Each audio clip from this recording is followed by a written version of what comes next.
Hi. Welcome to our dining room. Today we're going to draw a dragon. The letter is D for our younger artists out there. And D starts with what sound? Duh. Duh. D says the duh sound, like dinosaur. We are going to make this as easy as we possibly can using whatever resources you have at home, whether it be crayons, pastels, watercolors, acrylic, markers, charcoal, anything you have at home that you'd like to work with. We invite you to do so. First, we're going to start with a marker, but before that, we always start our classes in the community and in my own classroom and here with my boys. Whenever we do art, we like to say something that we're grateful for. One thing I'm grateful for is the sunshine. It has just got sunny outside, so we're going to enjoy an afternoon outdoors. Kai, what are you grateful for? Being able to do this video. Okay, and Kalani? Making butter biscuits with my grandma. That's nice too. All right, so we're gonna do this cute little dinosaur. What we had mentioned before is that you can cut the paper in half and fold it in half, and you can create a little greeting card.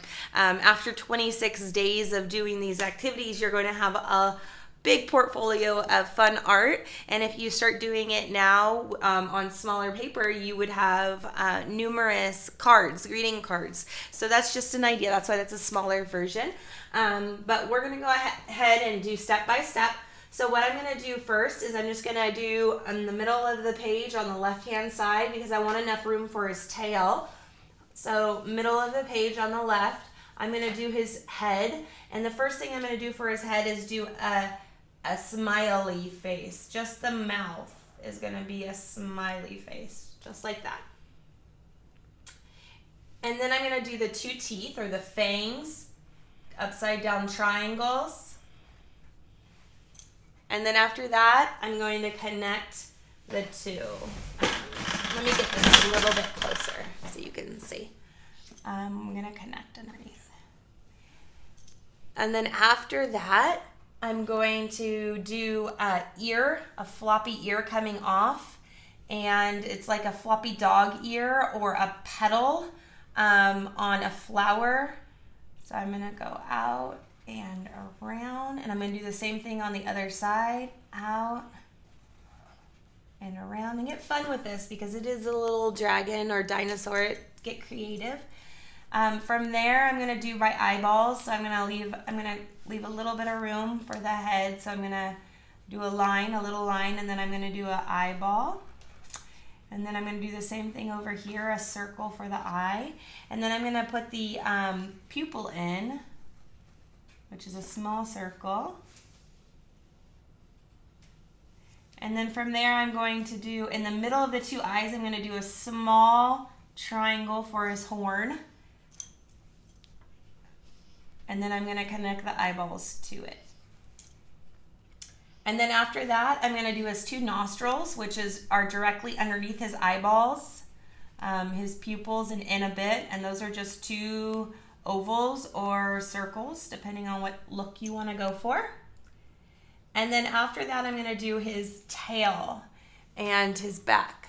So I'm going to do a swerving, starting from the left side of his lip. I'm going to go down and out. And this is going to be his body and his tail. Whoop, all the way over. And then after that, I'm going to do his tummy, which is kind of like a raindrop going from underneath his lower lip down and up. And then for his arm coming out of his tummy, I'm going to do two lines at an angle.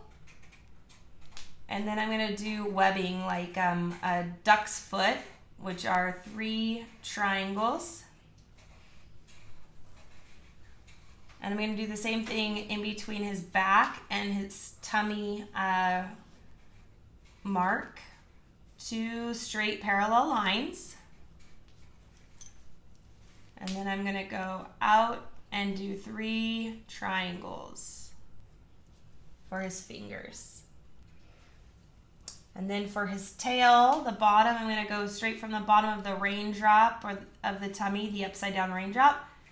And I'm going to go wide and then get narrower following the line of the top of the tail to form a point. So it's all getting narrower. For the feet, I'm going to do 2 parallel lines. One is longer than the other, right? At an angle. And then I'm going to do a little hump coming out for the top of his foot to his toe. So now it's the tip of his toe is equal length to the heel of his foot. And then I'm going to draw a straight line from the toe to the heel. And now I'm going to do the back leg. And the back leg is going to be about the same width as the ankle on the front leg. So I'm going to draw a line straight down. And it's going to stop shorter than the heel of the front one because it's going to give us the perspective of the depth. And so it's going to be shorter and it's going to come, you're going to then go a little bit up from the heel point, a little bit up and straight across like that. And now we're going to add the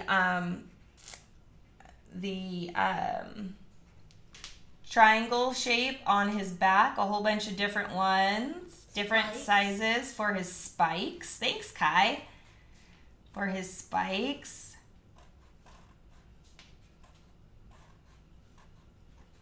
I'm going to make them get a little bit smaller there at the tip.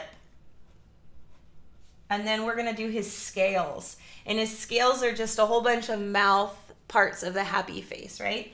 Mm-hmm. So. Or check mark. Or you could do check marks, yes. And I'm just going to scatter them throughout. Yep. Right? And then we're going to choose what we're going to use to fill it all in. I'm going to move this over just a bit. Hi, Kai. Welcome back. And I'm going to do mine several shades of green, blues, and yellows. Well, that's what I did up here. How about I do something a little different down here? Maybe I'll do purples, reds, and blues for his body. And we're just going to, I'm using watercolors, so mine blends pretty easily. I want to do the lightest color down through the tail and on his head and his ears. So I'm going to do, let's do blue for that area. So I'm using a paintbrush that'll allow for me to get in there without too much water on it. And I'm going to avoid the eyes and the nose because I want the nose and the eyes to stay white. On my dragon or my dinosaur. You get to call it whatever you like. They both start with D. That's what we decided.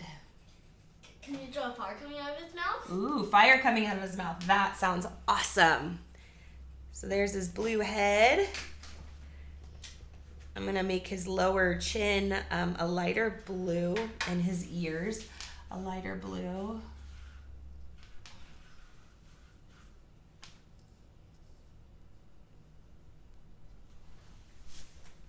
And then I'm going to dab a little bit. All the excess off. If you're working with watercolor, you could dab.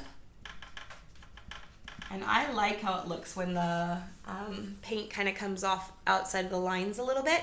Now I'm going to do the spike on the top of his head.